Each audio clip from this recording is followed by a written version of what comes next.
সালামু আলাইকুম।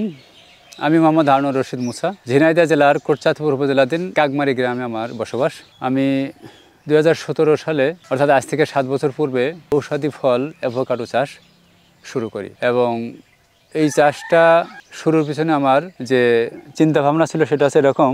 আমি দীর্ঘদিন যাবৎ উচ্চমূল্যের ফল নিয়ে চাষ করছি, বিশেষ করে বাউকুল, পেয়ারা, ড্রাগন এবং বর্তমানে আমার অ্যাভোকাডো সহ রামবুটান, এভিউ, আঙ্গুর এই ধরনের উচ্চমূল্যের ফল চাষ আছে। কিন্তু বিশেষভাবে আমি এই অ্যাভোকাডোকে একটু বেশি প্রাধান্য দিচ্ছি এই কারণেই যে এটা একটা ঔষধি ফল এবং সারা দুনিয়া কিন্তু এখন ঔষধের পিছনে ছুটছে। মানে রোগ, প্রত্যেকটা মানুষকে রোগ মানে একেবারে যেন আষ্টে পেষ্টে ধরেছে। কারণ আমাদের দৈনন্দিন যে খাবার খাই আমরা, এই খাবারটা ম্যাক্সিমামটাই ভেজাল। বিশেষ করে আমাদের অনুন্নত দেশ বাংলাদেশের ম্যাক্সিমাম মানুষ কিন্তু স্বাস্থ্য সচেতন নয়। তো সেই হিসেবে এদেশের মানুষ অধিকাংশই বিভিন্ন কঠিন ও জটিল রোগে আক্রান্ত।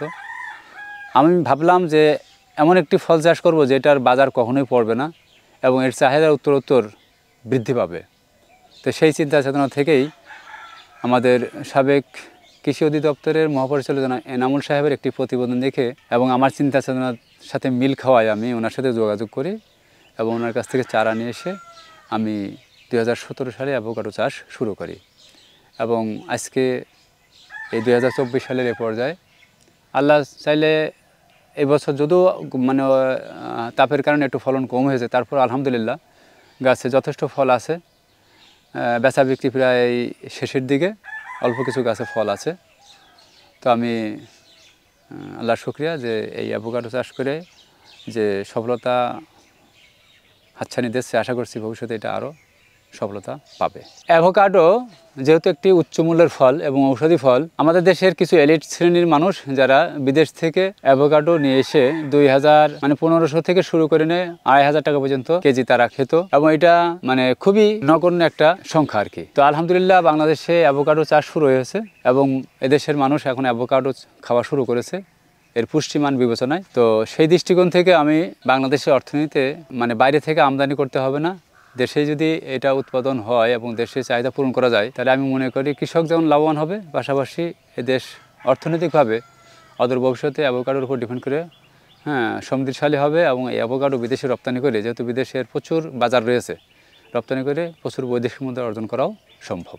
শুনুন, প্রতিবন্ধকতা বলতে যেটা বোঝায় সেটা হচ্ছে প্রথমত মানে এই চাষে মানে আসতে হলে মানে বিশেষ করে এই দেশটা কিন্তু একটা স্বল্পোন্নত দেশ, এদেশের বেশিরভাগ মানুষই কিন্তু স্বল্প আয়ের। প্রথমত এদেশে যারা শিক্ষিত যুবক শ্রেণী তাদেরকে যদি এই কৃষিকাজে আনতে হয়, তাদেরকে বেকার সমস্যার সমাধান করার জন্য জাতীয় স্বার্থে, তো সেক্ষেত্রে সরকারি এবং বেসরকারি বিনিয়োগ লাগবে। বিশেষ করে শিক্ষিত ছেলেদেরকে যদি কৃষি উদ্যোক্তা বানাতে হয় এবং দেশকে স্বনির্ভর করতে হয় তাহলে সরকারকে সুদূর প্রসারী পরিকল্পনা নিয়ে কৃষি ব্যাংকের মাধ্যমে সহজলভ্য ঋণ যদি দেয় তাহলে এদেশে লক্ষ লক্ষ শিক্ষিত ছেলেরা কৃষি উদ্যোক্তা হবে এবং এরা যদি কৃষি উদ্যোক্তা এক সময় হয়ে যায় তাহলে এদেশে কোনো অস্থিরতা থাকবে না, রাজনৈতিক অস্থিরতা থাকবে না এবং বেকার সমস্যাও থাকবে না এবং দেশ কিন্তু মানে খুব দ্রুতই কৃষি নির্ভর হয়ে সারা পৃথিবীতে মাথা উঁচু করে দাঁড়াবে শুধুমাত্র কৃষিকে কেন্দ্র করে।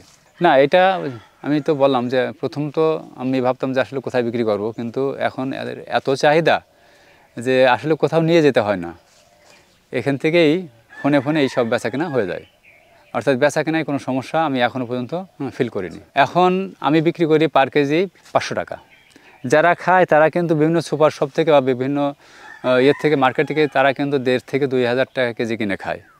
কিন্তু আমার যেটা বিশ্বাস সেটা হচ্ছে এই, যদি এদেশে ব্যাপক আকারে অ্যাভোকাডো চাষ শুরু হয় বা সম্প্রসারিত হয় তাহলে যখন উৎপাদন বাড়বে তখন এর বাজার মূল্য কমবে, তখন কিন্তু সর্বসাধারণের খাওয়ার সক্ষমতা আসবে। সেক্ষেত্রে বাংলাদেশেই 18 কোটি মানুষ, এদেশে কিন্তু একটা বিশাল বাজার রয়েছে। এই বাজার পূরণ করতে গেলে আগামী 20 বছর, শুধু এই অভ্যন্তরীণ চাহিদা পূরণ করতে আগামী 20 বছর লাগবে। পাশাপাশি যদি এটা ব্যাপক আকারে চাষ হয়, যেহেতু আন্তর্জাতিক বিশ্বের সমস্ত দেশে এর ব্যাপক চাহিদা রয়েছে, সেক্ষেত্রে এই অ্যাভোকাডো রপ্তানি করেও কিন্তু আমাদের এই দেশ প্রচুর বৈদেশিক মুদ্রা অর্জন করতে সক্ষম হবে। এর পুষ্টিতে ভরপুর বা ওয়ার্ল্ডে যতগুলা পুষ্টি সমৃদ্ধ ফল আছে তার ভিতরে এটা অদ্বিতীয়, এর কোনো তুলনাই হয় না।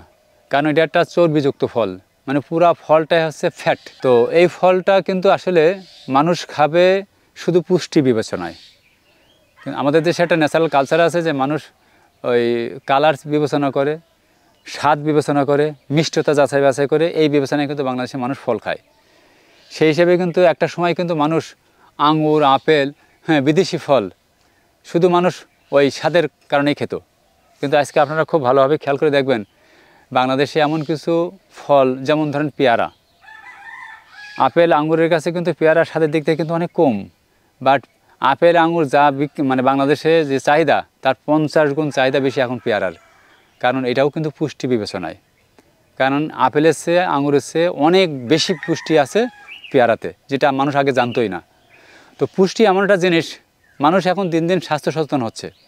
সেই ক্ষেত্রে পুষ্টির কথা যখন মানুষ একবার ভাববে বা জানবে, আর আপনাদের এই সমস্ত মিডিয়ার কল্যাণে যখন মানুষে মানে এই বিষয়গুলো জানবে, তখন কিন্তু মানুষ বিশ্বাস করবে এবং খেতে বাধ্য হবে। এবং এখন কিন্তু বড় বড় ডাক্তাররা কিন্তু তাদের প্রেসক্রিপশনে কিন্তু অ্যাভোকাডো লেখছে। হ্যাঁ, আর এটার আরেকটা বিষয় আছে যে বিশেষ করে বাচ্চা যারা পরবর্তীতে মানে দেশের ভবিষ্যৎ বা আমাদের ভবিষ্যৎ, এই বাচ্চাদের মেধা বিকাশে অ্যাভোকাডোর মতো কোনো ফল পৃথিবীতে আর নাই। তো সেক্ষেত্রে আমি সর্বাধিক বিবেচনায় মনে করি যে এই পুষ্টি সমৃদ্ধ অ্যাভোকাডো ফল শুধু বাংলাদেশে নাই, সারা ওয়ার্ল্ডে যেমন চাহিদা আছে, বাংলাদেশে হ্যাঁ ব্যাপক চাহিদা বাড়বে এবং এর বাজার নিয়ে কোনো সমস্যা হবে বলে আমি মনে করি না।